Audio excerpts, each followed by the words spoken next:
बिहार में जातीय जनगणना के आंकड़ों पर सियासत गर्म। गैर भाजपा दलों के बीच इस मुद्दे को लेकर मतभेद अब भी कायम। जदयू और राजद जैसी जातिवादी पार्टियों को दिख रहा है सियासी लाभ। बड़ा सवाल, इस तरह की रिपोर्ट से समाज को कहीं विभाजित होने का खतरा तो नहीं? नमस्कार, आजाद सिपाही विशेष में आपका स्वागत है। मैं हूं राकेश सिंह। बिहार में जाति आधारित जनगणना के आंकड़े एक रिपोर्ट की शक्ल में जारी किए जा चुके हैं। इस रिपोर्ट के बाद सियासत गर्मा गई है। एक तरफ बिहार में सत्तारूढ़ जदयू और राजद जैसी जातिवादी पार्टियां और कांग्रेस समेत अन्य विपक्षी दल इस रिपोर्ट को बड़ा सियासी हथियार मान रहे हैं, तो दूसरी तरफ प्रधानमंत्री नरेंद्र मोदी ने देश की सबसे बड़ी आबादी गरीबों की बताई है। बिहार सरकार ने जो आंकड़े जारी किए हैं उसके अनुसार राज्य में 36.01% जनसंख्या अत्यंत पिछड़ा वर्ग की है, वहीं 27.12% जनसंख्या पिछड़ा वर्ग की है। अनारक्षित या सामान्य वर्ग के लोगों की जनसंख्या 15.52% बताई गई है। यहाँ ध्यान देने वाली बात यह है कि रिपोर्ट में अत्यंत पिछड़ा वर्ग का मतलब बिहार में 130 जातियों और उपजातियों वाले ईबीसी समुदाय से है, जो लंबे समय से नीतीश कुमार के एजेंडे में रहा है। उन्होंने गैर यादव पिछड़ी जातियों की गोलबंदी तैयार करने के उद्देश्य से इसे अलग से वर्गीकृत किया था।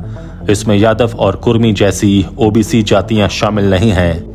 ऐसे में सवाल उठता है कि क्या अब बिहार में ईबीसी और ओबीसी नामक दो गुट बन जाएंगे और इनकी गोलबंदी अलग अलग होगी? इसका जवाब भविष्य देगा, लेकिन इतना तय है कि अब ओबीसी में भी ज्यादा प्रभाव वाली जातियों के खिलाफ अलग अलग जातियों के संयुक्त मोर्चे बनने लगेंगे। ये भारत जैसे विविधता वाले देश में सामाजिक विभाजन का पहला चरण हो सकता है। आंकड़ों के अनुसार बिहार में हिंदुओं की जनसंख्या जहां 81.99% है, वहीं मुस्लिम 17.70% हो चुके हैं। बाकी सभी मजहबों की जनसंख्या 0.1% भी नहीं है। इन आंकड़ों के सामने आने से नीति निर्धारण में क्या मदद मिलेगी? योजनाओं की रूपरेखा किस तरह से बदल जाएगी और गरीबों को क्या फायदा होगा? इस संबंध में स्पष्ट रूप से कुछ भी नहीं कहा गया है, लेकिन इतना जरूर साफ हो गया है कि इन आंकड़ों का इस्तेमाल आगे की रणनीति में भरपूर तरीके से किया जाना है। क्या है बिहार में जाति आधारित जनगणना की रिपोर्ट के मायने और क्या इसके नफा नुकसान बता रहे हैं? आजाद सिपाही के विशेष संवाददाता राकेश सिंह। भारत में जनगणना का इतिहास 100 सालों से भी ज्यादा पुराना है। भारत में पहली बार साल 1881 में जनगणना करवाई गई। अंग्रेजों की सरकार में हुई इस जनगणना में जातियों का आंकड़ा भी इकट्ठा किया गया।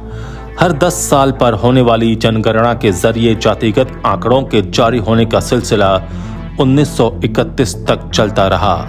1931 वह आखिरी साल था जब जातियों का आंकड़ा सार्वजनिक किया गया।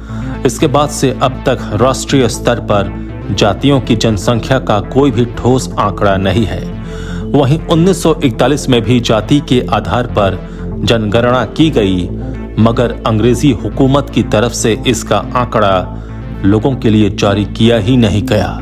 इसके 10 साल बाद जब 1951 में आजाद भारत में लोगों की गिनती की गई, तो सरकार ने फैसला किया कि जातियों का आंकड़ा तो जारी किया जाएगा, मगर इसके लिए जब जनगणना होगी तो उसमें सिर्फ अनुसूचित जाति एससी और अनुसूचित जनजाति एसटी के आंकड़े ही शामिल किए जाएंगे। हालांकि बाद में सरकार ने हर 10 साल पर जनगणना करवाई, मगर उसमें कभी जातियों से जुड़ी विस्तृत जानकारी सामने नहीं रखी गई।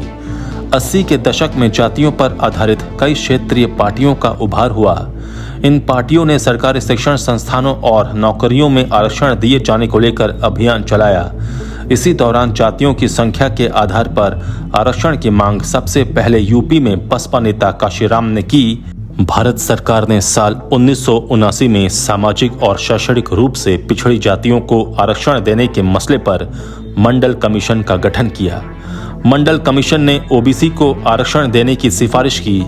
इस सिफारिश को 1990 में उस वक्त के प्रधानमंत्री विश्वनाथ प्रताप सिंह ने लागू किया। इसके बाद देश भर में सामान्य श्रेणी के छात्रों ने उग्र विरोध प्रदर्शन किए। भारत ने 90 के दशक में जब मंडल कमीशन की सिफारिशों को लागू कर पिछड़े वर्ग को आरक्षण दिया तो उसके लिए 1931 में मौजूद जातिगत जनगणना के डेटा का इस्तेमाल किया गया। 1931 के आंकड़ों के मुताबिक देश में ओबीसी की आबादी 52% होने की बात कही गई। यह वह दौर था जब जातिगत गणना की मांग उठने लगी थी।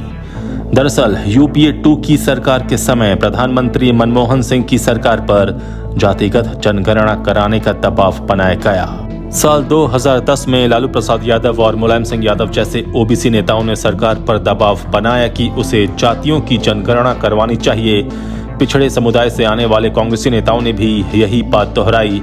वहीं ओबीसी नेताओं की तरफ से बन रहे दबाव का असर भी देखने को मिला। 2011 में सरकार ने फैसला किया कि वह सोशियो इकोनॉमिक कास्ट सेंसस करवाएगी। इसके लिए 4000 करोड़ रुपए खर्च किए गए। यह जनगणना 2013 में पूरी भी गई, मगर इसके जरिए हासिल की गई जातियों का आंकड़ा आज तक सामने नहीं आया है। कोर्ट कचहरी के चक्करों से निकलकर बिहार में जाति आधारित गणना की रिपोर्ट सोमवार को सार्वजनिक हो गई। इस गणना के साथ राज्य की जनसंख्या का भी आकलन हो गया। बिहार सरकार ने एक किताब के जरिए राज्य की जातिगत जनगणना के आंकड़े सार्वजनिक कर दिए हैं। इससे पहले राजस्थान और कर्नाटक भी जाति के आधार पर जनगणना करा चुके हैं। बता दें कि साल 2011 में हुई जनगणना के बाद जातीय आधार पर ही रिपोर्ट तैयार की गई थी, लेकिन इसे जारी नहीं किया गया। बिहार सरकार के आंकड़ों से पता चलता है कि राज्य में पिछड़े वर्ग की कुल आबादी में हिस्सेदारी 63% है। इसमें पिछड़ा वर्ग और अति पिछड़ा वर्ग शामिल हैं। वहीं सामान्य वर्ग की आबादी 15.52% है।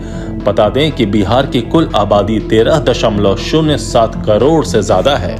बिहार में 81.99% यानी लगभग 82% हिंदू हैं। मुस्लिम की संख्या 17.7% है। ईसाई 0.05%, सिख 0.011% और 0.08% बौद्ध हैं। राज्य की कुल आबादी में राजपूत 3.45%, ब्राह्मण 3.65%, भूमिहार 2.86%, यादव 14% और नौनिया 1.9% हैं। जातियों को बांटकर गिना गया तो सबसे ताकतवर जाति नहीं बदली। आंकड़े कह रहे हैं कि बिहार की आबादी 13,07,25,310 है। वहीं कुल सर्वेक्षित परिवारों की संख्या 2,83,44,107 है। इसमें पुरुषों की संख्या 6,41,00,000 और महिलाओं की संख्या 6,11,00,000 है। बिहार में प्रति 1000 पुरुषों में 953 महिलाएं हैं। बिहार में पिछड़ा वर्ग 27.13%, अति पिछड़ा वर्ग 36.01% और अन्य पिछड़ा वर्ग की आबादी 15.52% है।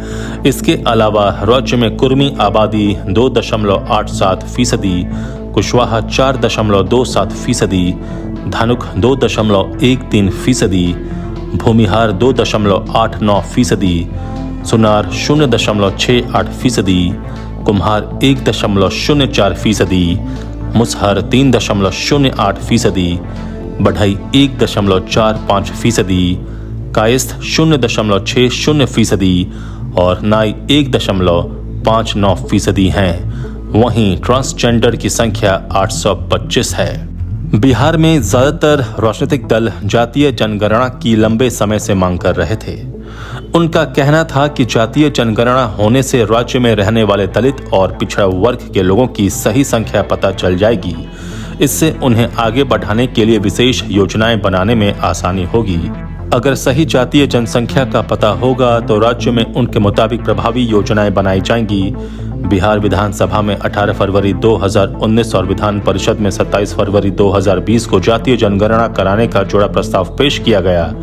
इस प्रस्ताव को भाजपा, राजद, जदयू समेत सभी दलों ने समर्थन दिया था। अब जातीय जनगणना की रिपोर्ट से नीतीश को धक्का। बिहार में जातिगत जनगणना की रिपोर्ट से सबसे बड़ा धक्का अगर किसी की राजनीति को लगा है तो वह है बिहार के मुख्यमंत्री नीतीश कुमार। रिपोर्ट में जो आंकड़े आए हैं वह 1931 में की गई जनगणना से बहुत ज्यादा अलग नहीं है। पिछड़ा वर्ग में सबसे ज्यादा आबादी यादवों की है, 14.2%। उसके बाद दूसरे नंबर पर कुशवाहा समाज है, जिसकी आबादी 4.27% है। नीतीश कुमार कुर्मी समाज से आते हैं, जिनके समर्थकों का दावा था कि उनकी आबादी 4% से ज्यादा है, लेकिन रिपोर्ट में कुर्मी समाज की आबादी निकली 2.87%। नीतीश कुमार को इस बात से भी झटका लग सकता है कि मुसहर समाज की आबादी उनके समाज की आबादी से ज्यादा है। मुसहर समाज की आबादी 3.08% और कानू समाज की आबादी 2.81%, लगभग कुर्मी समाज के बराबर। देखा जाए तो यादवों के बाद अगर किसी समाज के नेतृत्व का अधिकार बनता है तो वह है कुशवाहा समाज। लव जिन्हें कुर्मी समाज कहा जाता है और कुश जिन्हें कुशवाहा समाज कहा जाता है, नीतीश कुमार कुशवाहा समाज से लगातार कटते गए हैं। इस वक्त भाजपा के जो प्रदेश अध्यक्ष हैं सम्राट चौधरी, वह कुशवाहा समाज से आते हैं। उपेंद्र कुशवाहा तो पहले ही भाजपा के साथ गठबंधन में शामिल हैं। अब 2024 और 2025 की जो लड़ाई बनने जा रही है बिहार में, वह 14.27% यादव समाज के बीच, 17.7% मुस्लिम वोट के बीच, यानी MY समीकरण बनाम 36% अति पिछड़ा समाज और 15% से ज्यादा अगड़ा समाज के बीच। अब यहाँ बाजी कौन मारेगा साफ है, मतलब लड़ाई होगी राजद बनाम भाजपा। जदयू कहाँ है इस रेस में? इस हिसाब से तो यादव समाज से आने वाले तेजस्वी यादव को गद्दी सौंपनी पड़ेगी नीतीश कुमार को। राजनीतिक गलियारे में सवाल उठने लगा है कि क्या नीतीश कुमार ने जातिगत जनगणना करवाकर अपने ही पैरों पर खुद ही कुल्हाड़ी मार दी है? राजनीतिक विश्लेषकों के मुताबिक जातिगत जनगणना से आरक्षण का मुद्दा फिर तूल पकड़ सकता है। अगर आंकड़े जारी होने के बाद ऐसा हुआ तो तूफान खड़ा हो जाएगा। अगर इन आंकड़ों को आधार बनाकर आरक्षण के मुद्दे को हवा दी गई तो सवर्ण इसके खिलाफ खड़े हो सकते हैं। उनका कहना है कि जातिगत जनगणना से आरक्षण बढ़ा तो सबसे ज्यादा नुकसान अगड़ी जातियों को ही होगा। ऐसे में यह पूरा मामला नए सिरे से अगड़ों पिछड़ों में ध्रुवीकरण करा सकता है। इसका वोट बैंक पर भी असर होना तय है। अब देश के कई राज्यों में इस तरह की जातिगत जनगणना की आवाज उठ सकती है। आजाद सिपाही के विशेष में अभी इतना ही। आप हमारे इस YouTube चैनल को जरूर सब्सक्राइब करें और भी अधिक खबरों के लिए पढ़ते रहिए अपना लोकप्रिय दैनिक अखबार आजाद सिपाही। धन्यवाद।